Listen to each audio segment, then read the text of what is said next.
Words are incredibly powerful. One single word can change how your brain works, how your body reacts. They are phenomenally powerful. But without doubt, the single most important word for a radio presenter on any station in the world to use is a very short word, and the word is you.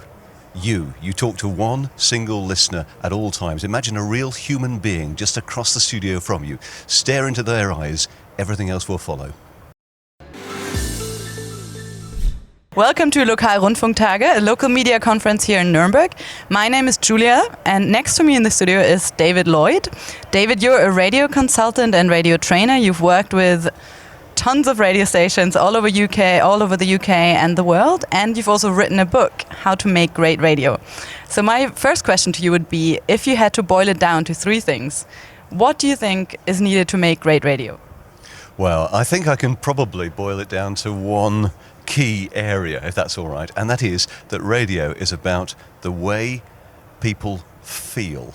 If you ask for the motivators for listening to any radio station in the world, whatever the formats, actually people turn it on because it makes them feel a particular way. You turn on the radio in the morning to get you up. You turn on the radio in the evening to get ready to go out. You have the radio on during the day to make the day go better. Really, it's about an emotional need.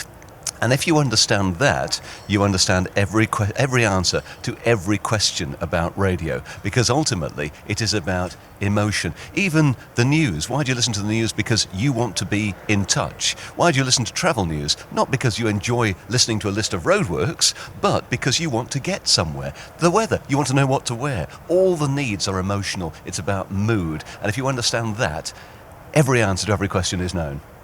So if you say that it's all about emotions, would you then say that what's needed to make great radio has changed over the last 10, 20 years? Or is it actually the same because emotions maybe haven't changed in that time? I think the biggest change in my career, which dates back to 1977, is the fact that radio is probably more authentic than it has ever been. In other words, years ago, to be on the radio, you had to have a big booming voice and you were a star on the stage. Whereas now, it's like another friend talking to you. So the language has changed, it's much more natural, and also I think that presenters are opening up more about who they really are, the real person inside. Obviously, they're generally cheerful people with lots of interesting things to say, but on occasions, presenters will share the less attractive things that have happened in their lives and open up about tragedies in their lives, and that makes them seem a believable, genuine human being. Therefore, your relationship with the listener is stronger than it's ever been, I would suggest. Is that what's needed also to make people feel included when they're listening to the radio, and maybe even to get them to interact with the program? Or would you say there are other things that are really important to get listeners to interact, to feel included? It's important to think of real life when you're trying to involve listeners. A lot of radio presenters will come on and they'll say, today we're talking about this. Well, you'd never say that in real life. You wouldn't say to your friends, okay, tonight, dinner party, these are all the topics we're discussing. You wouldn't do that. You would just go straight into a story. And people would be interested in the story, they'd listen, they'd react, and they'd want to contribute their story. So if you want to get reaction, you have to do things rather than talk about doing them. And one last question.